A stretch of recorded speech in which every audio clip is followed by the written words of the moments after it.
Bon, j'avais posté une vidéo sur le fait d'avoir trouvé en déchetterie, mais moi, j'ai acheté des produits sur Temu. Alors normalement, je sais qu'il y en a, ils vont me dire, ouais, faut pas acheter, nanani nanana. Bon, moi, j'ai juste voulu voir des SSD, est-ce que ça valait le coup? Si vous me dites que je dois acheter de la qualité, rassurez-vous, j'ai acheté que des matos chinois et la plupart sont encore vivants à l'heure actuelle.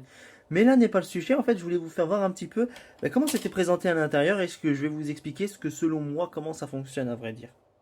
Donc là, c'est les 6 SSD que j'ai commandés sur Temu. Donc on peut voir qu'ici que nous avons du Intel.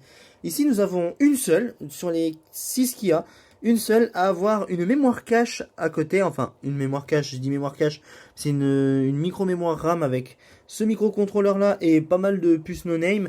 Mais vu comme la plupart ont l'air légèrement effacés, je mets en doute que c'est du... Alors moi j'ai dit du Hitachi ou du Samsung, parce que ça me fait rappeler Hitachi et Samsung au niveau là. Là on peut voir un microcontrôleur de chez G-Micron, qui est assez rare.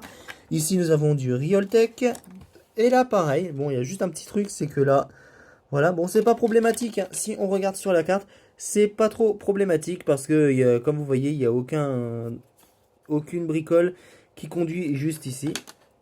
Donc voilà, donc c'est des SSD que j'ai besoin pour pas mal d'appareils. Donc je vais tester pour voir ce que ça vaut. Mais par contre, ce qui m'a étonné, c'est celui-là.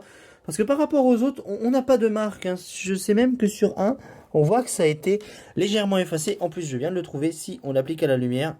Je sais pas si vous voyez un petit peu les petits tracés qu'il y a, mais ça a été légèrement effacé. Donc je pense pour pas voir les références des puces électroniques.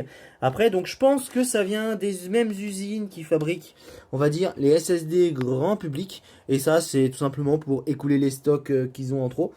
Mais voilà, ça m'a étonné de trouver vraiment des barrettes de mémoire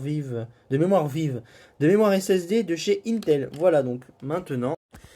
Est-ce que ça vaut le coup d'acheter? Je ne sais pas, mais si c'est juste pour mettre un système d'exploitation à l'intérieur et 2-3 logiciels, je pense que ça peut faire le taf pendant au moins 2-3 ans. Après, comme je vous ai dit, moi j'ai un SSD de 32 Go de Golden Fire qui a presque 5 ans, et je t'explique pas les copies que j'ai fait dessus, alors que pourtant c'est pire que ça, hein. Le microcontrôleur n'a pas de modèle ou de système, et la puce encore moins, hein. C'est juste un numéro de série bidon. Et encore, ça doit être du bas de gamme de chez Hitachi. Mais encore une fois, bah, pour du bas de gamme ou de l'entrée de gamme, ben, j'en ai fait des réécritures, hein, et il est toujours aussi rapide pour charger.